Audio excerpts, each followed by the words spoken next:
about to leave. Already packing, come with me. I'm not resting. Hello friends and enemies. Welcome back to Happy For Now. This is a fun video. This is a special one. I did a video like this last year where I read, I think I had my reading goal in October, and I talked about how to read more. But this year, I hit the dream goal I've always had, and I think a lot of readers have, which is hitting 365. A book a day. And I've already hit it. Somehow. Magically. Not magically, obviously. I read a lot. But I thought I would talk about my reading strategies, how I read so much. First things first, before we like dive into all of that, if you are here to shame me for how much I read, for using it as my comfort, as my steady thing, it is one of the biggest things that helps my mental health, goodbye. You can just leave now. It's cool. I don't care. Like that you care that I read so much. If you are here to compare yourself or be like irrationally angry that I've read so much in a way and like that you're not able to, just go away. It's okay. If you want like solid tips on how to read more and me talking about why and how I manage this, hello, we're ready to party and we're gonna talk about it. One of the big things I want to just say also is, again, it's just a number. It is no value in your life. It has no meaning outside the bookish community. I do this in part as a job of sorts. Booktube is not my job, but it kind of is my job, if that makes sense. I don't like the word side hustle, but it's kind of that, right? So I do read a lot because of Booktube, and that's like a natural thing. Also, if you know romance readers, you know reading a book a day is not uncommon. Reading more than that is not uncommon. It is a thing. And if you are here to shame anyone for what they read or how they read it, which formats, please leave. I'm prefacing this now because I will not be nice in the comments if people come here to try and say things aren't real reading or any of that bullshit, because that is not the case. And if you want to hit this number, you cannot have this mindset at the end of the day. So first things first, I got a really great question from Ashley Reeds, who has a YouTube channel. I'll link her down below. She's super sweet bean. That I think is a great opener to this discussion of how I read 365 books. And that is, do you find a reading goal to be a properly motivating thing for you, or is it just a fun side effect of being part of the bookish community? So for me, a reading goal is more of a mental health check-in. Again, this is for me, and I know a lot of my other friends are this way too. If I am hitting my reading goal, usually that means I'm good mentally. Like if I am in like a year-long book slump, there's something going on mentally for me and I need to seek treatment. If I am overly exceeding it, it's usually okay. I was not far off from this goal last year. I was about 30 books away from it. So last year I had the reading competition with my mom and she beat me. Unfortunately, it's fine. It's fine. But this year, I had beat her. So, you know, fair's fair. We're even now. But, you know, I was 30 away. So for me to add 30 more books into my year and hit this goal, not difficult. Did I expect to hit it in November? No, I did not. Okay, like, did not think that was the case. But here we are. But yeah, I find a reading goal to just kind of be a check-in for me with a hobby that I really love and have always loved. So if I'm reading, I'm usually happy and like in a good spot. If I'm not reading, I'm usually a little more concerned with like what's going on in my life. And now if I had like read 400 books already this year, I'd also be like, whoa, wait a minute, what's going on? And we need to investigate that a little bit. Another thing is how did I do this? That was a couple questions I got, was how. And what counts. Anything that I can mark as read on Goodreads counts towards my reading goal. I mark webtoons. I had 2 webtoons I marked this year that I read through. One I read through an entire webtoon, one I got completely caught up on. And that was a solid couple hundred pages of reading. So it counts in my opinion. Also, I don't read single issue comics really anymore lately, but if I did and they were in Goodreads, I would count them. That's a little dicey because they aren't always in Goodreads. I do count graphic trades, which are bind-ups of comics, and I also count graphic novels. I count manga. Anything that I can mark as read on Goodreads counts. So a short story, a novella, a novelette, a novel, a audiobook, all of that, it counts. And if you're going to argue with me about this, you can fuck off, literally. Like, we're not doing this. Because any and all reading is valid at the end of the day. This is not a competition.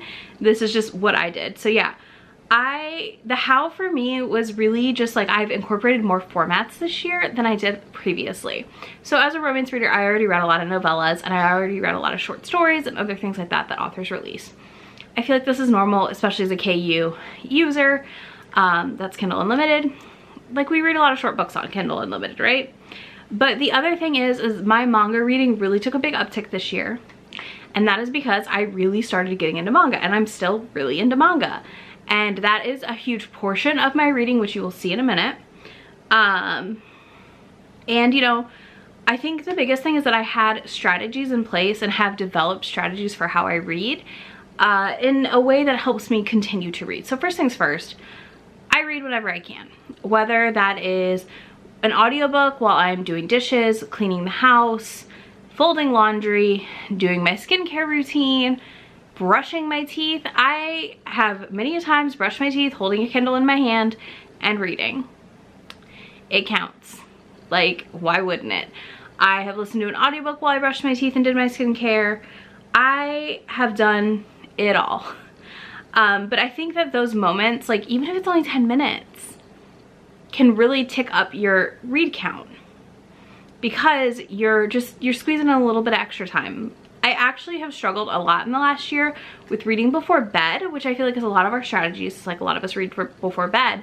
But lately I've been very exhausted and I lay in bed and get a couple pages in and fall asleep. If you watch my vlogs, you know this. I'll talk about how I read like 10 pages and then passed out. So not an unnormal thing for me. The other big thing I do is I always have multiple formats going. So I will always have a ebook and an audiobook going at the very least, at least one of each. Sometimes I have like 2 ebooks and 1 audiobook. And for me to juggle formats and juggling multiple books is like pretty easy now. I would recommend if you're starting to do this and you've not done it before, this is one of the questions I got was how do I manage multiple books? Start in different genres. So read a historical and a contemporary, a paranormal and a historical. You know what I'm saying? Like vary that so you're in 2 different worlds and they don't mesh together. And also like try to make sure they're different tropes because that does help. It helps a lot. So I definitely find that. I usually am listening to something very different on audio than I am reading on my ebook.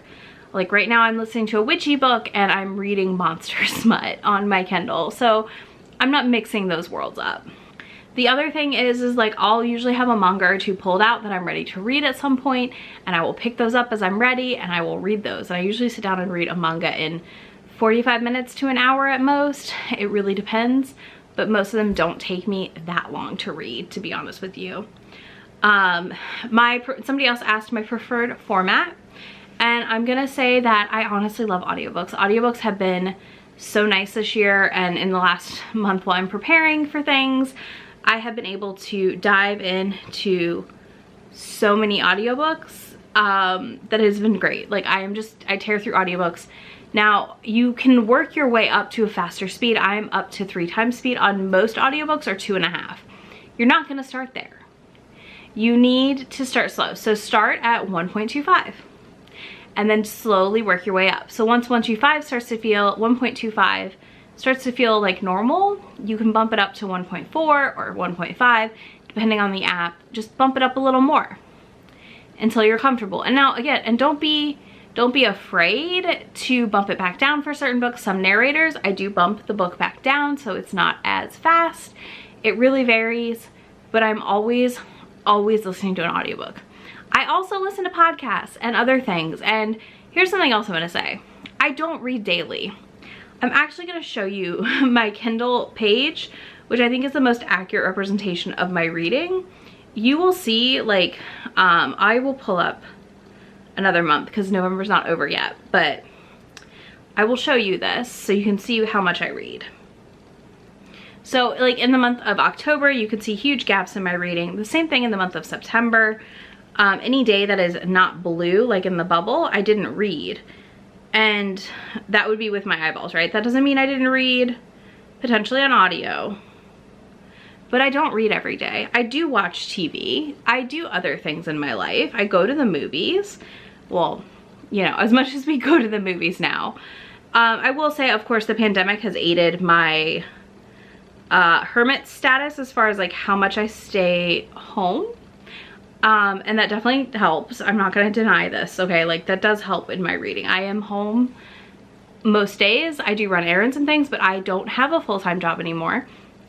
And part of that has helped me read more because I have that downtime during the day. But even when I was working a full-time job in an office environment, I would read on my lunch breaks. I had audiobooks going while I did benign paperwork and had to fill in like simple stuff that you could listen to a book and do.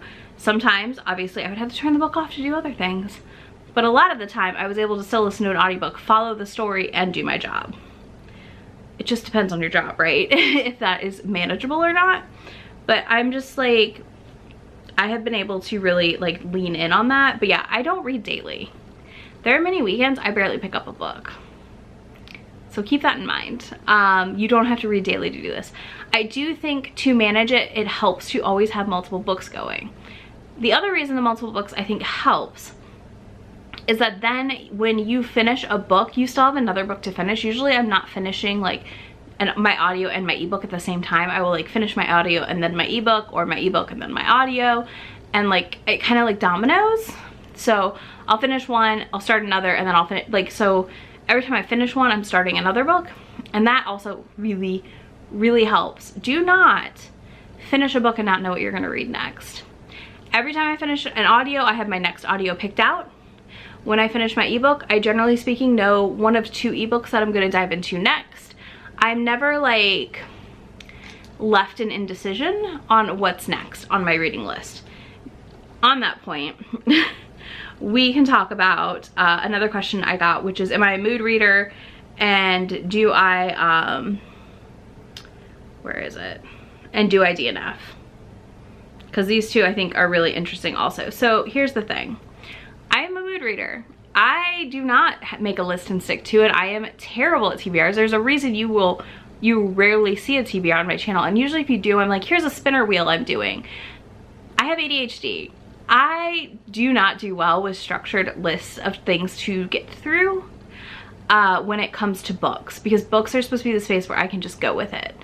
And because of that, I don't do structure. I do full mood reading.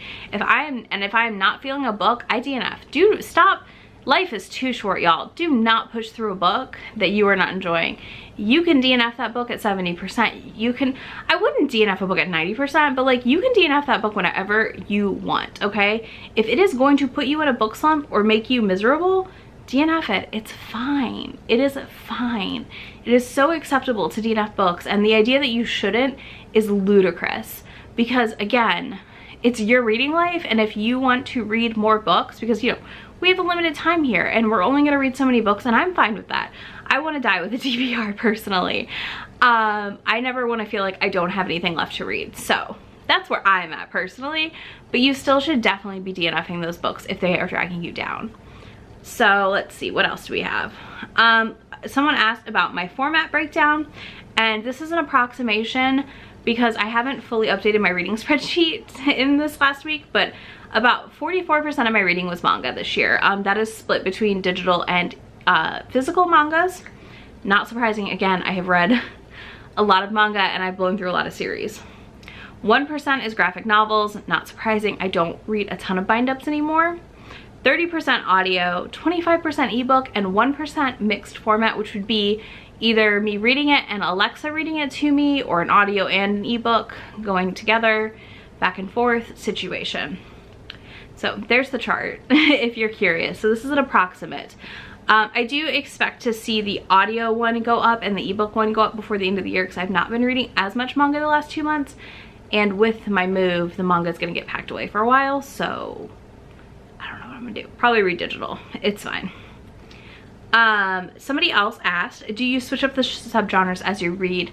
I do. Like I said, I alternate usually. I might go on a little marathon of one subgenre, but I'm generally not only reading that subgenre. If I'm gonna read a historical, I'm usually also reading another genre, etc. Sometimes I'm reading a science fiction or whatever, and then I'm you know, reading a romance. Like I do vary across all genres and then also across subgenres as I read. And then another one that I thought was a really interesting question that I think is something we need to think about more as readers is, again, everyone thinks you gotta read at night. Laura asked me what times of day I'm reading the most, and then Jasmine asked me about when to read because she struggles to read at night. And I get that. Like, again, as I said, I end up reading not as much at night because I fall asleep. I'm tired, the day has been long, it might be 10:30 at night and I'm just tired and I'm done. So my suggestion is find other pockets of the day that you can read. Is it that you wake up 30 minutes earlier? A lot of times I get up and have my coffee, and while I'm drinking my coffee, I read my book. And I love that. Like, it is so peaceful to me to start my day that way. So if that's something that interests you, try that. Maybe, you know, maybe it's your lunchtime. Maybe also, instead of like right before bed, get comfy in a chair and not in your bed so you don't fall asleep, and pick up your book and read for 30 or 45 minutes and then go to bed so that you're still getting your reading time in, but it's not just in bed where you're falling asleep. So like I do that a lot too. I will sit on the couch at night instead of getting in bed maybe 30-40 minutes before bed and read my book, versus again trying to push through the book at night and passing out.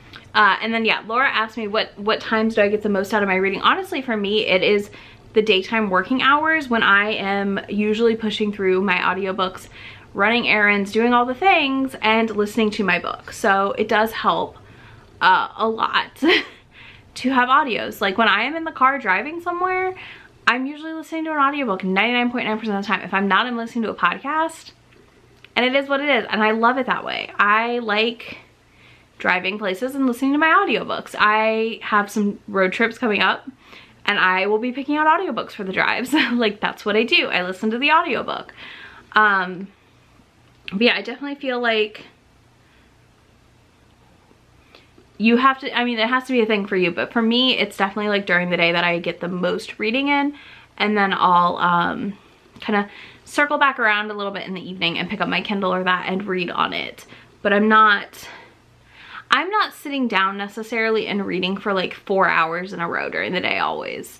And I think a lot of people think that's what you're doing when you hit these goals, and it's not that. It's really a cumulative effect of just carving out little slices of time for me to read more. I think that's it. If you have any other specific questions for me on how I read so much so far this year, drop them down below. I love talking about this. I love helping people troubleshoot their reading life a little bit like this. And if you want, I could try and do like a day in my life showing what I read and stuff at some point, probably after I'm done moving. But if you want that, that's something I could do for sure. And what else? I think that's it. If you made it this far, drop a timer emoji. Is that a thing? That's a thing, right? Yeah, drop me a timer or a stopwatch emoji, because you know we're counting those minutes of reading to get all the books in. And if you want to read more, tell me like your strategies for reading, like what you do, because I'm always curious as well. Like everyone's reading life is so different and I love that about it. But yeah, let me know that, and I will have links to be my friend anywhere on the internet if you want to do that, and I will talk to y'all in just a few days in my next video. Bye.